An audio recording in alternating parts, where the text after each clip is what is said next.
आइए अब देखते हैं ऑपरेशन ऑन मैट्रिसेस। ठीक है, ऑपरेशन ऑन मैट्रिसेस मतलब addition of matrix, subtraction of matrix, multiplication of matrix. ठीक है, ये सब हमारा टॉपिक है, इसको हम बारी बारी से देखेंगे। सबसे पहले हम देखेंगे एडिशन ऑफ मैट्रिक्स।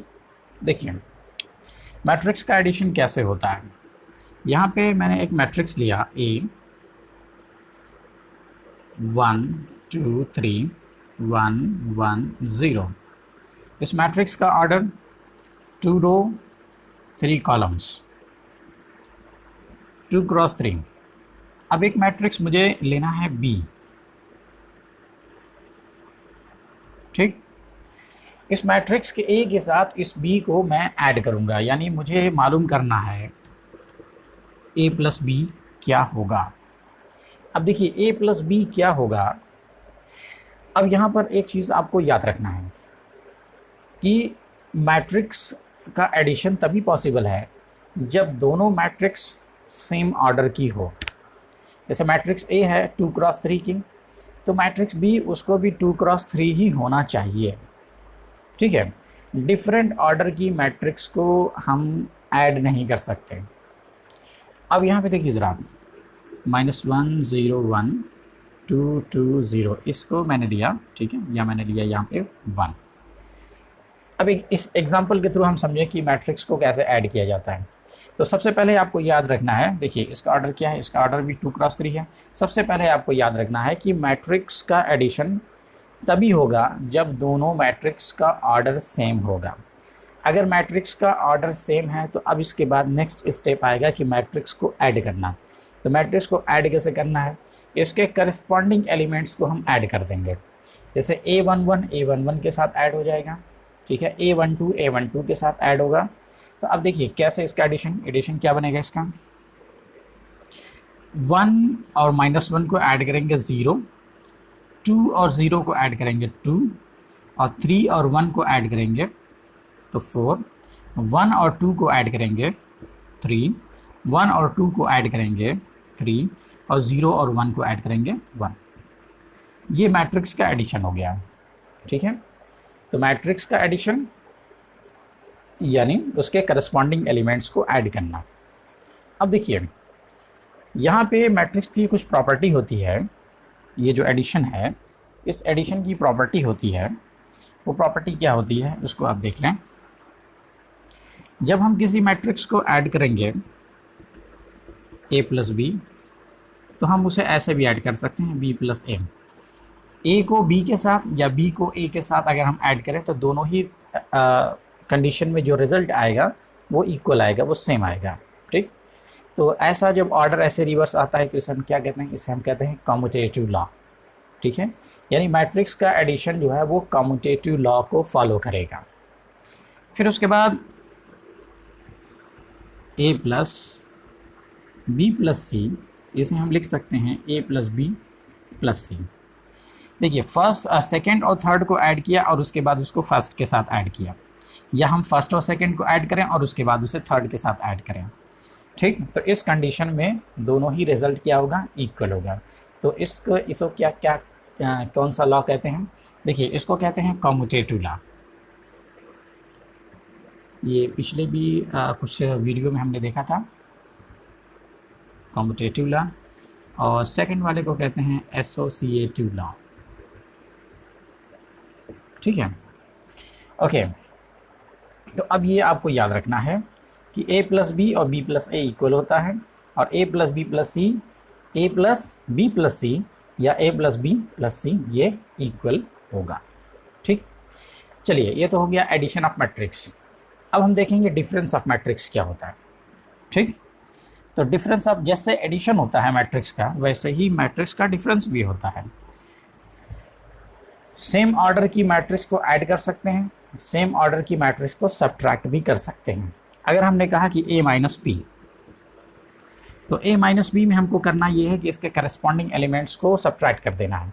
1 माइनस -1, ठीक है, 1 से -1 को सब्ट्रैक्ट करेंगे तो ये हो जाएगा 2, 2 माइनस 0 ये हो जाएगा 2, और 3 माइनस 1 ये हो जाएगा 2। 1 माइनस टू ये हो गया -1, और 1 माइनस टू ये हो गया -1, और 0 माइनस 1 ये हो गया -1। ठीक है, तो इसको आपने देखा कि ये 2 क्रॉस 3 की मैट्रिक्स बनी। ठीक है, अब साथ में एक चीज़ और भी समझते चलें हम कि जब एडिशन और या डिफरेंस करेंगे मैट्रिक्स का, तो सेम ऑर्डर के साथ हम ऐड करेंगे या सब्ट्रैक्ट करेंगे। ठीक है, और रिजल्ट में जो हमें मैट्रिक्स मिलेगी वो भी उतने ही ऑर्डर की होगी। यहाँ पे हम देख रहे हैं कि हमने 2 क्रॉस 3 की मैट्रिक्स लिया है, ऐड करने पे भी 2 क्रॉस 3 बना था और सब्ट्रैक्ट करने पे भी 2 क्रॉस 3 होगा। ठीक, अब यहाँ पे अगर हम लॉ की बात करें कि कम्यूटेटिव और एसोसिएटिव होगा कि नहीं होगा, तो हम बहुत ही आसानी से समझ सकते हैं कि a माइनस बी और b माइनस ए कभी इक्वल नहीं होगा। ठीक है, या अगर हम ये कहें कि a माइनस बी माइनस सी, तो ये a माइनस बी और माइनस सी के इक्वल नहीं होगा। ठीक है, क्योंकि अगर अंदर मल्टीप्लाई कर देंगे माइनस से तो माइनस बी और ये प्लस सी हो जाएगा, तो ये और ये इक्वल नहीं होगा। ठीक, तो हम कह सकते हैं कि डिफरेंस ऑफ मैट्रिक्स जो होता है वो कम्यूटेटिव भी नहीं होगा और एसोसिएटिव भी नहीं होगा। तो हमने क्या देखा कि मैट्रिक्स को कैसे ऐड करते हैं और मैट्रिक्स को कैसे सब्ट्रैक्ट करते हैं। ठीक है, करस्पॉन्डिंग एलिमेंट्स का एडिशन होगा और करस्पॉन्डिंग एलिमेंट्स का सब्ट्रैक्शन होगा। ठीक है, ओके, ये दो चीज़ हो गई, एडिशन और सब्ट्रैक्शन। अब इसके बाद हम यहाँ पे देखें, ये कोई मैट्रिक्स है, तो किसी भी मैट्रिक्स में, ठीक है, ये है मैट्रिक्स है हमारे, ये मैट्रिक्स ए है।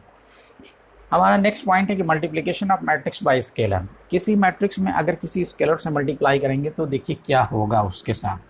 जैसे ये मैट्रिक्स ए है, मैंने कहा 3a, यानी इस मैट्रिक्स में 3 से मल्टीप्लाई कर रहा हूँ, तो हमें करना क्या होगा कि इस 3 से इसके सभी एलिमेंट्स में मल्टीप्लाई कर दिया जाएगा। अब 3 से 1 में मल्टीप्लाई करेंगे ये 3 हो जाएगा, यहाँ 2 से मल्टीप्लाई करेंगे 6 हो जाएगा, 3 से मल्टीप्लाई करेंगे 9 हो जाएगा, 1 और 1 में मल्टीप्लाई करेंगे 3 हो जाएगा, और 0 से मल्टीप्लाई करेंगे तो ये 0 हो जाएगा। तो जब किसी मैट्रिक्स कोई मैट्रिक्स दिया है उसमें किसी स्केलर से मल्टीप्लाई करना है, तो स्केलर से मल्टीप्लाई करने का मतलब ये हुआ कि उसके सभी एलिमेंट्स में मल्टीप्लाई कर दिया जाएगा उस स्केलर से। ठीक, अब यहाँ पे कुछ प्रॉपर्टी हो जाएगी उसकी। यहाँ पे प्रॉपर्टी ये है कि मान लीजिए के कोई स्केलर है और a प्लस बी में उसे मल्टीप्लाई करना है, तो हम अब यहाँ पे कह सकते हैं कि k इंटू ए और k इंटू बी। अब इसका मतलब क्या होगा कि किसी मैट्रिक्स को ऐड करें और उसके बाद उसे एक स्केलर से मल्टीप्लाई करें, या दोनों मैट्रिक्स में पहले स्केलर से मल्टीप्लाई कर लें फिर ऐड करें, तो हमेशा रिजल्ट क्या होगा, इक्वल होगा। यानी k इंटू ए प्लस बी क्या हो सकता है, k इंटू ए प्लस k इंटू बी हो सकता है। ठीक, और सेकेंड प्रॉपर्टी ये है कि अगर हमने कहा कि k प्लस एल, ये दो अलग अलग स्केलर हैं, इसे मैट्रिक्स ए के साथ मल्टीप्लाई कर रहे हैं, तो हम स्केलर को ऐड करके मल्टीप्लाई कर दें मैट्रिक्स के साथ, या फिर हम ऐसे कर सकते हैं कि k इंटू ए और l इंटू ए। ठीक, k into A L into A करने के बाद फिर ऐड कर दें। ठीक, स्केलर से मल्टीप्लाई करने के बाद ऐड करें या स्केलर को ऐड करने के बाद मल्टीप्लाई करें। तो ये दो प्रॉपर्टी हैं multiplication of matrix by scalar के लिए। ठीक, और ये याद रखेंगे कि किसी मैट्रिक्स में जब स्केलर से मल्टीप्लाई करते हैं तो क्या होता है। ठीक है, क्या होता है, ओके, एक वन मिनट, ओके, चलिए देखिए।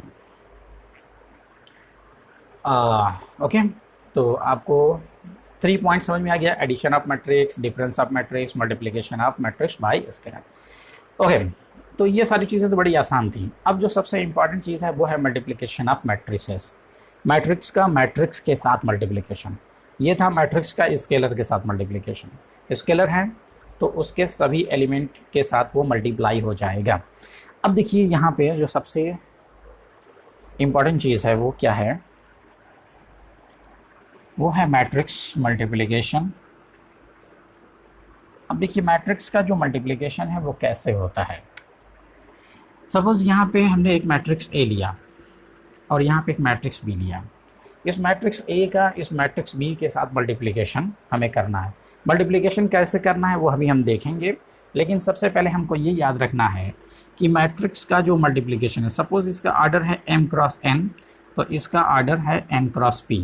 अब यहाँ पे हम देख रहे हैं कि इस मैट्रिक्स का कॉलम और इस मैट्रिक्स का रो इक्वल है। ठीक है, तो ये बनेगा a into B, a into B एक मैट्रिक्स बनेगा। ठीक है, एक मैट्रिक्स ए है, एक मैट्रिक्स बी है।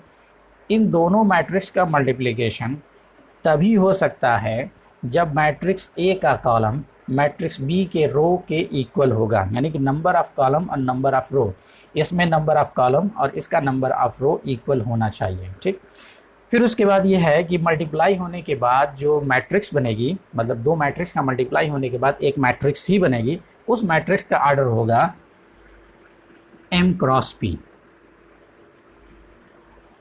ठीक है, इसको याद रखेंगे कि a और b दो अलग अलग मैट्रिक्स हैं। मैट्रिक्स का मल्टीप्लिकेशन तभी हो सकता है जब फर्स्ट का नंबर ऑफ कॉलम सेकंड का नंबर ऑफ रो इक्वल हो जाए। ठीक, फिर उसके बाद मल्टीप्लाई होने के बाद जो मैट्रिक्स बनेगी उस मैट्रिक्स का ऑर्डर हो जाएगा रो इनटू कॉलम, इसका रो और इसका कॉलम। ठीक है, तो m क्रॉस p ये मैट्रिक्स बनेगा। अब देखिए कैसे, हम इसको ज़रा देख लें। आइए चलिए देखते हैं कैसे हमको मल्टीप्लाई करना होगा। हमने यहाँ पे एक मैट्रिक्स ए लिया। ठीक, मैंने लिया 1 2 3 4, ठीक है, या 3 1 ले लिया मैंने। ठीक, थोड़ा आसान सी मैट्रिक्स लें। फिर मैंने यहाँ पे 1 2 3 1 1 1। ठीक, अब यहाँ पे देखिए इस मैट्रिक्स का ऑर्डर है 2 क्रॉस 2, 2 रो 2 कॉलम, और इस मैट्रिक्स का ऑर्डर है 2 क्रॉस 3। Okay, 2 cross 2 2 cross 3। अब यहाँ पे हम देखेंगे क्या, हमें ये देखना है कि नंबर ऑफ कॉलम और यहाँ पे नंबर ऑफ रो इक्वल है। ठीक, यानी a इंटू बी हो सकता है। ठीक, तो जब a इंटू बी हो सकता है तो अब ये a इंटू बी कैसे होगा, इसको आपको देखना है। सबसे पहले हम क्या करते हैं, मैट्रिक्स का मल्टीप्लिकेशन जब हम स्टार्ट करेंगे तो इसका हम फर्स्ट रो लेंगे, यानी कि हमने R1 को सेलेक्ट किया। ठीक, अब ये R1 इसके C1 के साथ मल्टीप्लाई होगा। ये जो इसका C1 है, R1 का मल्टीप्लिकेशन ऐसे ले जाकर के C1 के साथ कैसे मल्टीप्लाई होगा, ये ऐसे हुआ और इसके साथ मल्टीप्लाई हो गया। तो 1 का मल्टीप्लिकेशन 1 के साथ और 2 का मल्टीप्लिकेशन 2 के साथ। ठीक है, हम एलिमेंट्स को मल्टीप्लाई करेंगे और साथ में उसे ऐड करते चलेंगे। तो 1 का मल्टीप्लिकेशन 1 के साथ, तो हम यहाँ पे देखेंगे कि 1 क्रॉस 1 प्लस 2 क्रॉस 2, ये पहला मल्टीप्लिकेशन हो गया। R1 का C1 के साथ मल्टीप्लाई हुआ। ठीक है, बात समझ में आ रही है कि कैसे हम मैट्रिक्स को मल्टीप्लाई करेंगे। मैट्रिक्स को कैसे मल्टीप्लाई करेंगे, फर्स्ट रो फर्स्ट कॉलम, फिर फर्स्ट रो सेकंड कॉलम। अब देखिए 1 2 का मल्टीप्लिकेशन 3 1 के साथ, तो 1 का मल्टीप्लिकेशन 3 के साथ 1 क्रॉस 3 और 2 क्रॉस 1। ठीक है, ओके। अब R1 का C2 के साथ मल्टीप्लाई हो गया, अब R1 का C3 के साथ मल्टीप्लाई होगा। ठीक है, मल्टीप्लिकेशन का प्रोसेस समझ लीजिए। यहाँ से हम रो को सेलेक्ट करेंगे और यहाँ से कॉलम को सेलेक्ट करेंगे और मल्टीप्लाई करेंगे, एलिमेंट्स को मल्टीप्लाई करके उसे साथ में ऐड करते चलेंगे। ठीक, अब देखिए इस R1 का C3 के साथ, तो 1 का 1 के साथ और 2 का 2 के साथ, ये हमने रो लिया और ऐसे कॉलम के साथ मल्टीप्लाई कर दिया। तो 1 क्रॉस 1 प्लस 2 क्रॉस 1। ठीक है, ये मैट्रिक्स यहाँ पे हमारा। अब देखिए R1 का तीनों कॉलम के साथ मल्टीप्लाई हो चुका है, यानी कि हमारा जो मल्टीप्लिकेशन है उस मल्टीप्लिकेशन का फर्स्ट रो कंप्लीट हो गया। ओके, अब हम आते हैं यहाँ पे। अब हम सेलेक्ट करेंगे R2 को। तो R2 को जब हम सेलेक्ट करेंगे तो जैसे इसका मल्टीप्लिकेशन किया था वैसे इसका मल्टीप्लिकेशन करेंगे C1 के साथ, C2 के साथ, C3 के साथ। तो सबसे पहले हम क्या करेंगे, 3 1 को ऐसे ले जाके मल्टीप्लाई करेंगे। तो 3 1 का यानी 3 का 1 के साथ, 1 का 2 के साथ, तो ये हो जाएगा 3 इंटू 1 प्लस 1 इंटू 2। फिर 3 1 का 3 1 के साथ, तो 3 3 1 1, तो ये हो जाएगा 3 क्रॉस 3 प्लस 1 क्रॉस 1। ठीक, फिर उसके बाद ये R1 देखिए ऐसे हमने लिया, फिर उसके बाद एलिमेंट्स को हमने ऐसे किया और ले जा करके इसमें मल्टीप्लाई कर दिया। तो 3 1 के साथ और 1 1 के साथ, तो ये हो जाएगा 3 इंटू 1 प्लस 1 इंटू 1। तो अब देखिए ये क्या बनेगा। ओके, तो हमारे पास जगह नहीं है, हम यहाँ पे लिख दे रहे हैं a इंटू बी क्या बनेगा, a इंटू बी बनेगा 2 ये हो जाएगा 4 4 प्लस 1 हो जाएगा 5, ठीक, ये हो जाएगा 3 और ये 2, तो 3 + 2 हो जाएगा 5। यहाँ पे हो जाएगा 2 + 1 हो जाएगा 3, ये हो जाएगा 3 + 2 5, और 9 + 1 हो जाएगा 10, और यहाँ से हो जाएगा 3 + 1 4। ठीक है, अब ये देखिए 2 × 3। ठीक, तो अब ये कैसे, अब यहाँ पे जो इसका रो बच गया, ये रो और ये कॉलम। ठीक है, जैसे यहाँ पे ये रो और ये कॉलम, ये दोनों मिलकर डिसाइड करेंगे कि A × B का ऑर्डर क्या होगा। ठीक है, तो M × P A × B का ऑर्डर होगा। ठीक, तो हमें मल्टीप्लिकेशन से पहले दो चीज़ें ध्यान देना है। सबसे पहले हमें ध्यान देना है कि A और B का मल्टीप्लिकेशन तभी पॉसिबल है जब A का नंबर ऑफ कॉलम और B का नंबर ऑफ रो इक्वल होगा। ठीक है, आप यहाँ से देख ही रहे हैं, ये देखिए कॉलम, ये कॉलम और इस रो के साथ ऐसे मल्टीप्लाई हो रहा है। तो जब ये कॉलम और ये रो इक्वल होगा तभी तो मल्टीप्लाई हो पाएगा। बात आप समझ रहे हैं? तो यानी कि नंबर ऑफ कॉलम और इसका नंबर ऑफ रो इक्वल होना चाहिए। ठीक, ओके, चलिए अब देखिए यहाँ पे, तो आपने देखा कि किस तरीके से हमने मल्टीप्लाई किया। अब यहाँ पे हम कुछ प्रॉपर्टी देखेंगे मल्टीप्लिकेशन की, multiplication of matrices. Okay,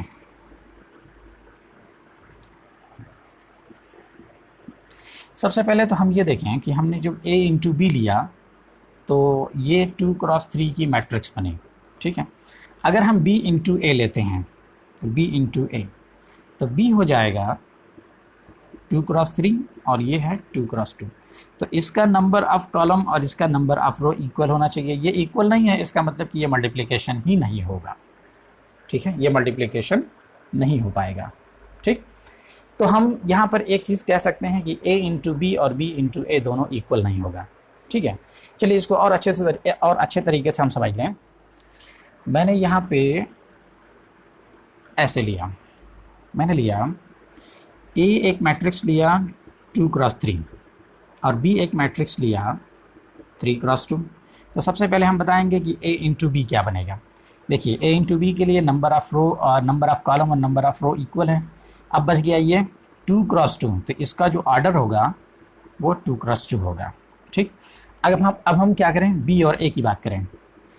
B और A हमें मल्टीप्लाई करना है। देखिए ये 3 × 2 है और ये 2 × 3 है, तो इसका नंबर ऑफ कॉलम और इसका नंबर ऑफ रो इक्वल है। ठीक है, ये मल्टीप्लिकेशन होगा, लेकिन इस मल्टीप्लिकेशन का जो ऑर्डर बनेगा वो क्या बनेगा, M × P। तो ये M और ये P, तो ये बनेगा 3 × 3, या सॉरी ये B × A है।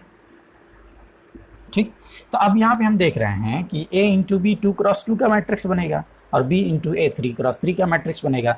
दोनों मैट्रिक्स सेम है। इसमें जो मल्टीप्लिकेशन हुआ है वो A और B का यूज़ हुआ है, इसमें जो मल्टीप्लिकेशन हुआ है इसमें भी A और B का ही यूज़ हुआ है, लेकिन ये A × B है और ये B × A है। ठीक, तो A × B 2 × 2 हो गया और B × A 3 × 3 हो गया। तो हम ये देख रहे हैं कि मैट्रिक्स का जो मल्टीप्लिकेशन है वो इक्वल नहीं है, क्योंकि 2 × 2 और 3 × 3 की जो मैट्रिक्स है वो इक्वल नहीं होगी। ठीक, तो मैट्रिक्स का मल्टीप्लिकेशन कॉम्यूटेटिव नहीं होगा, यानी A × B और B × A नहीं होगा। अच्छा, अब यहाँ पे देखें मैट्रिक्स का मल्टीप्लिकेशन A × B × C या A × B × C, तो मल्टीप्लिकेशन एसोसिएटिव होगा। ठीक है, आप इसमें एग्जाम्पल लेकर के चेक कीजिएगा, ट्राई कीजिएगा। वैसे एक्सरसाइज में भी क्वेश्चन आएगा, आपको चेक करने के लिए आप वहाँ भी चेक कर सकते हैं। तो A × B × C या A × B × C। ठीक, अब देखिए मैट्रिक्स का मल्टीप्लिकेशन एडिशन पे डिस्ट्रीब्यूटिव होता है। ठीक है, मल्टीप्लिकेशन ऑफ मैट्रिक्स, ठीक है, ओवर एडिशन। तो ये A × B + C है, तो हम इसे लिख सकते हैं A × B + A × C, यानी A × B और A × C। ठीक, A का मल्टीप्लिकेशन B के साथ और C के साथ, दोनों के साथ हो जाएगा। अब एक जो सबसे इम्पॉर्टेंट प्रॉपर्टी है वो ये है, वो ये आपको याद रखना है, क्योंकि ये पूरे चैप्टर में जगह जगह यूज़ होगा।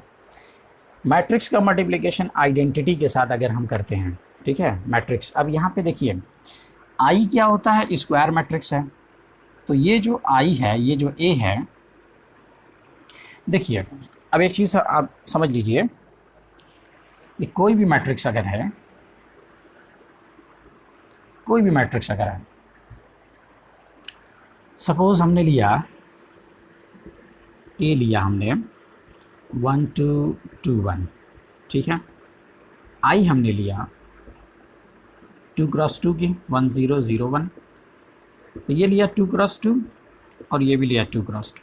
ठीक, तो ए का आई के साथ अगर हम मल्टीप्लाई करेंगे, ये कहना क्या चाहता है कि ए को अगर आई के साथ मल्टीप्लाई करेंगे तो वापस हमको ए मिलेगा। ठीक है, ये बहुत ही इंटरेस्टिंग प्रॉपर्टी है और ये बार बार यूज़ होगा। ए को आई के साथ या आई को ए के साथ मल्टीप्लाई करें। ठीक, तो यहाँ पे ये कम्यूटेटिव है इस केस में। अब देखिए 1 2 का 1 0 के साथ मल्टीप्लाई होगा, रो कॉलम, तो 1 का 1 के साथ, 2 का 0 के साथ, तो 1 क्रॉस 1 और 2 क्रॉस 0 प्लस साथ में रहेगा। फिर 1 2 का 0 1 के साथ, तो 1 क्रॉस 0 और 2 क्रॉस 1, तो 1 का 0 के साथ, 2 का 1 के साथ। अब यहाँ पे देखिए 2 1 का 1 0 के साथ मल्टीप्लाई, तो 2 क्रॉस 1 और 1 क्रॉस 0, फिर 2 1 का 0 1 के साथ, तो 2 क्रॉस 0 और 1 क्रॉस 1। अब देखिए ये क्या बनेगा, ये 0 हो गया, 0 प्लस 1 1 होगा, ये 0 0 प्लस 2 2 होगा, ये 2 प्लस 0 2 होगा और ये 0 प्लस 1 1 होगा। ठीक है, 1 2 2 1 1 2 2 1। तो किसी भी मैट्रिक्स को हम जब आइडेंटिटी के साथ मल्टीप्लाई करेंगे, आइडेंटिटी मैट्रिक्स आप समझ रहे हैं ना, आइडेंटिटी मैट्रिक्स क्या होता है, हमने पिछले वीडियो में इसको डिस्कस किया था। तो किसी भी मैट्रिक्स को जब हम आइडेंटिटी के साथ मल्टीप्लाई करेंगे, ए इंटू आई या आई इंटू ए, वो हमेशा क्या बनेगा, ए बनेगा। ठीक है, तो बहुत ही खास प्रॉपर्टी है, इसको याद रखिएगा। तो हमने यहाँ पे देखा addition of matrix, difference of matrix, multiplication of matrix by scalar and multiplication of matrix, matrix यानी कि मैट्रिसेस का मल्टीप्लिकेशन। तो मैट्रिसेस का जो मल्टीप्लिकेशन है इसको थोड़ा सा अच्छे से समझ लीजिएगा। ठीक है, नहीं समझ में आएगा तो थोड़ा सा वीडियो को रिवाइंड कीजिएगा, फिर से देखिएगा, और ना समझ में आए, फिर भी ना समझ में आए तो आप पूछिएगा कि कैसे ये होता है मल्टीप्लिकेशन। ठीक, ओके। और इस प्रॉपर्टी को हमें हमेशा याद रखना है, और साथ में ये भी याद रखना है कि मैट्रिक्स का मल्टीप्लिकेशन जनरली कम्यूटेटिव नहीं होता है। ठीक, यहाँ इस केस में कम्यूटेटिव हो गया, लेकिन इन जनरल केसेस ये कम्यूटेटिव नहीं होता है। ठीक है, तो इतने हमने ऑपरेशंस देखे, ऑपरेशन ऑन मैट्रिसेस। अब इन सब को आप देखने के बाद अच्छे से अगर आपको समझ में आ गया है तो आप मैट्रिक्स की जो नेक्स्ट एक्सरसाइज है वो आप स्टार्ट कर सकते हैं, बहुत ही आसान है। Okay, thank you very much.